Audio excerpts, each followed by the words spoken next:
Hi, in this video I'm going to show you how I teach my students where to place their fingers without using stickers.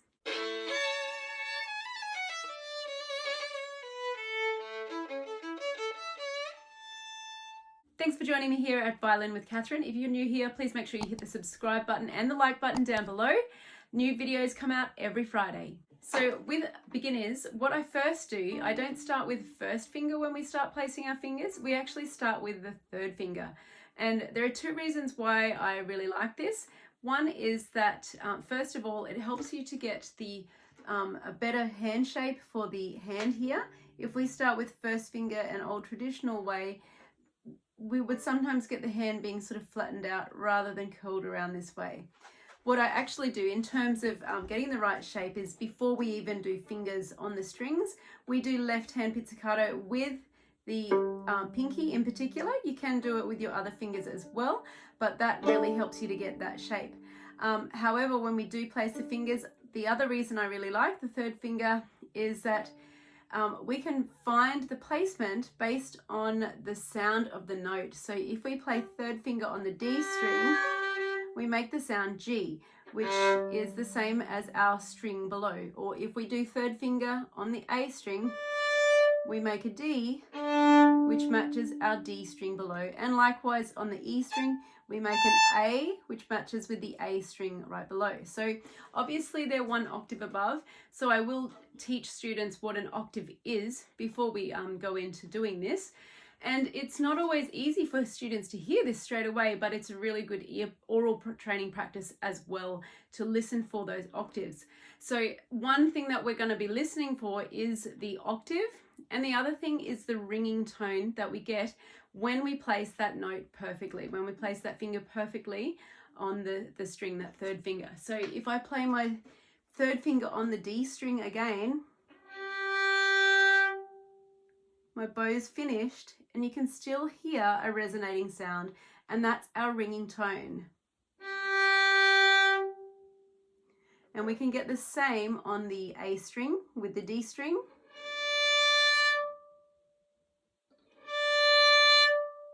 So we get that continuing ringing, vibrating sound throughout the violin.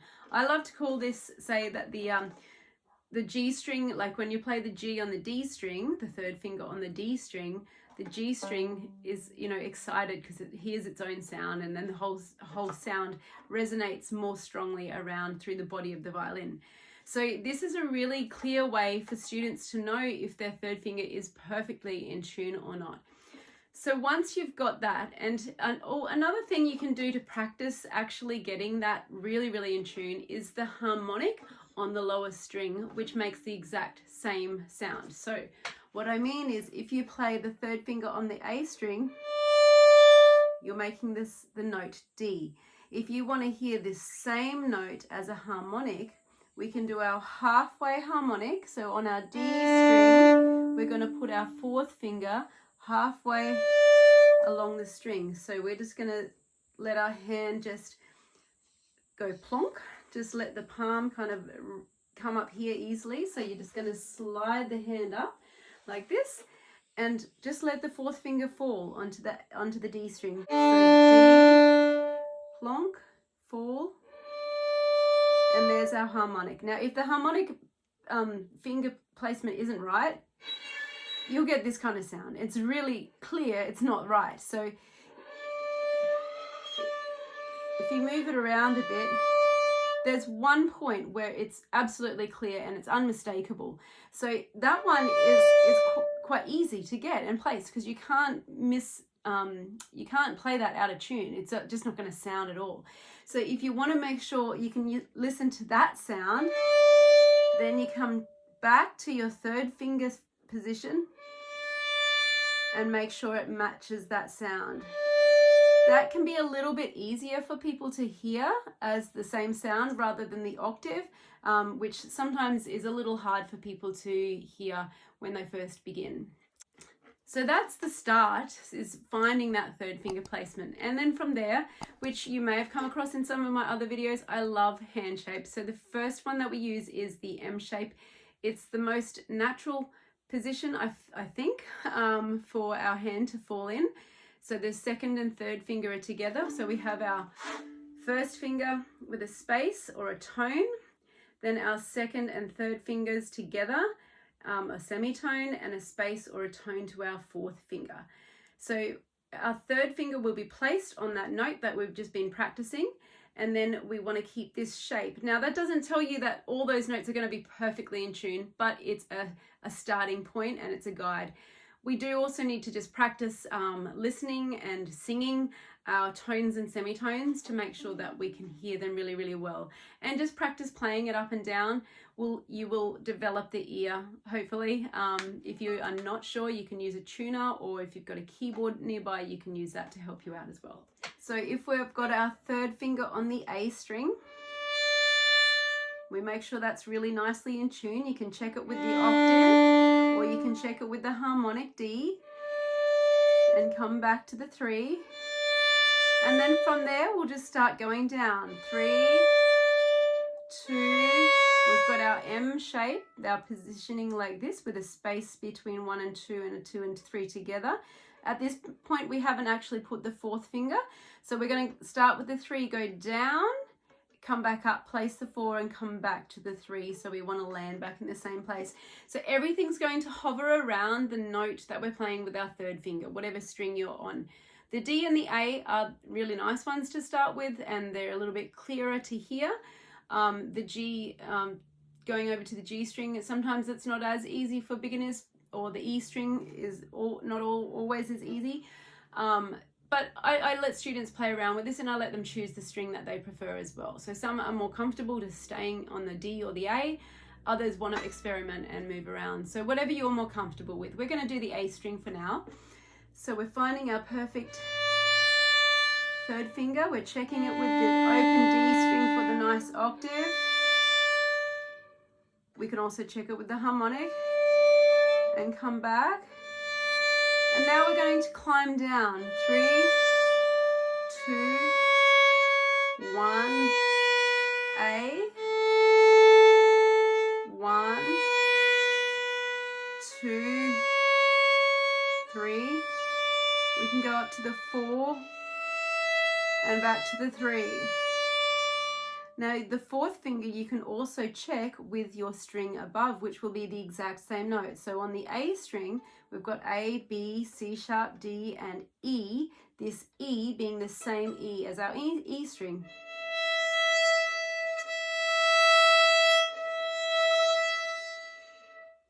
And that's how I teach my students how to find their finger placement without any stickers. Beyond that, obviously we have other notes, so we're going to use different hand shapes. So we'll start with the M shape, we'll get really familiar with that, and then we'll go on to the low shape. So all you simply need to do is you still find the same third finger position, and you're going to pull the 2 back to the 1. It's not physically as comfortable to sit here with that held in position. So it's okay if you need to adjust it a little bit. So the key here then is to make sure the 1 is staying as a bit of an anchor.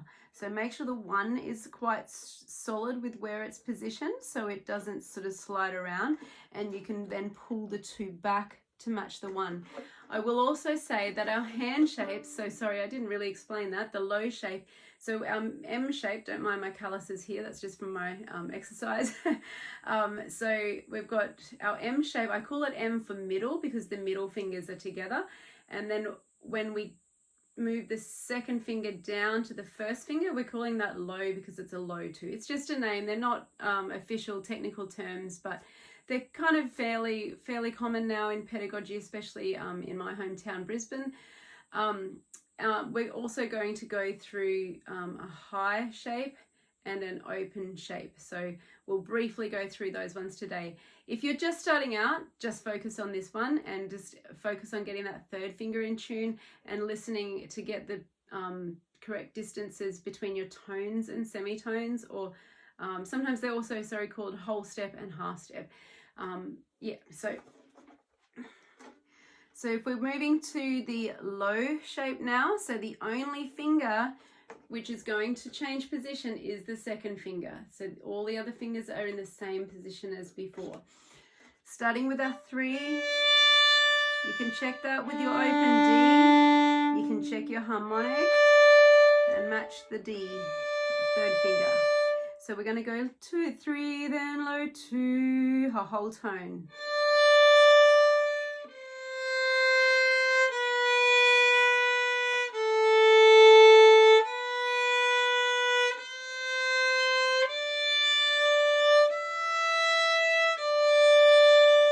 So to be honest, I actually wouldn't normally do it in that sequence. I do that for the very first one, the M shape, but once we get familiar with that, students have a reasonable idea of where their first finger placement goes in relation to the open string, although sometimes we might put one tiny little sticky here if some students are having trouble with actually just resting in the same position each time. I do also, I'm not completely against any stickers. I think it's a case-by-case type thing. I think it's important to just be aware of the situation with each student. Some students will have pitch. Some students come and have perfect pitch, which means they actually know the sounds of each note. Usually they're students who have been learning music for a little while. And I will sometimes put one little spot for the third finger. If a student is very, very young and the parents are helping them out and they just have no idea what to do, or if they're an online student, to help them out, or if they just really can't hear it at all and they just need that extra little bit of support when they start. So what we would do actually is just start from the open A now and climb up with the low shape. So we'll go through that one. Starting with open A, climbing up with our low shape.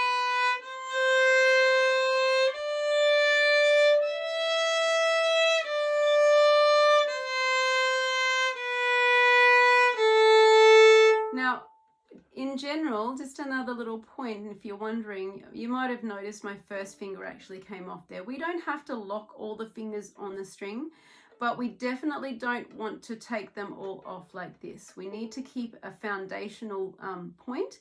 The first finger is good for that.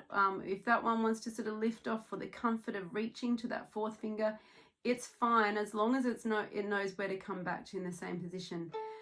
After the low shape, and by the way, we don't run through these in one day. This would be over weeks and months and a long time, depending on the student's rate of development as well. But the next shape would go through is the high shape. So now the third finger is not in the same position as before. So from our M position, the third finger is going high. I should do it this way. So this is our M shape, middle shape for the fingers together. The low was the 2 going low. From the M shape, the 3 now going high. So if we put the fingers on here, this is our M shape. Now the third finger is going to be stepping up to meet with the fourth finger. So we'll just climb up and down from our open A. Then high 3, a whole tone, and the 4. The 4 is still the same 4 as before, so your E string there.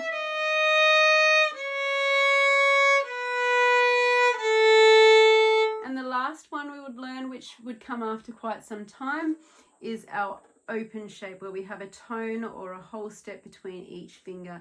So it's going to be like that high position until we get to that 4, which is going to then open up.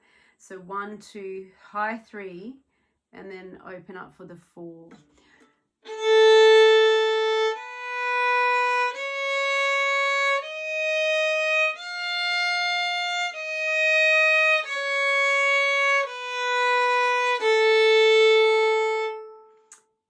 So there are still obviously some more notes. We will also have our low first finger position, so on the A string to make B flat. But by this time we get to actually be wanting to use that, students generally have developed a bit more of an ear and a bit more flexibility with the fingers moving around to different positions, and we can simply pull that one back. So I will show you how I do that. So we want to make sure that when we play that low first finger, we don't actually slide the thumb down. The whole hand doesn't need to come back. It just pulls, we're just going to pull the tip of the first finger back. Otherwise, we find everything else ends up going flatter as well. So if our first finger position is here, then we're going to, if we keep our other fingers here, we're just going to pull the one back. So you could practice this positioning just to get the flexibility. Just sit your fingers, say, in the M shape there, and actually just practice the one pulling back behind all the way. It's not going to sit on the nut here, but in front of it. And the exact, I think I was going to say this before, the exact positioning and the distances between each of your fingers is going to vary per person and per instrument. So it's really important that you actually do your ear training and practice singing your notes as well a lot, because the physical is not the end result. That's just how we're getting the end result. So the end result is the sound. So you need to make sure that you're really listening to the sounds. And that's one of the reasons why stickers for a long time are not a great idea, because some students, not all, can get a bit obsessed with always needing to look where their fingers are. Whereas the result that we want is to make music, is to make sound. So we need to be practicing that listening all the time. And another reason is that stickers sometimes move, so they're not always in the right position. I've had to sometimes, students invariably always come, not always, sometimes come with stickers that they've have had put on at school. And I have endeavoured to take these off in the past, and they've come back the next week with them on again, because I understand in a student ensemble environment in schools, it's more suitable for students to actually have them on. So I don't worry about it if they're on, but I still encourage students to learn in the way that I am teaching you here now, and we use our hand shapes and listening for our tones and semitones. So I hope you liked that video. I hope it helped you out. Let me know in the comments how you go with finding your notes on your violin.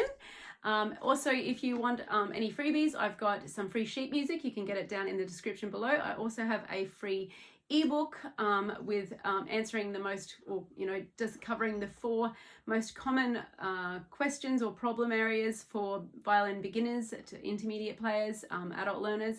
I also have a Facebook group called Violin Learners Connect and Grow. So if you want to join my Facebook group, the link is down below in the description, and I hope to see you in there. And thanks for watching, and I'll see you next time.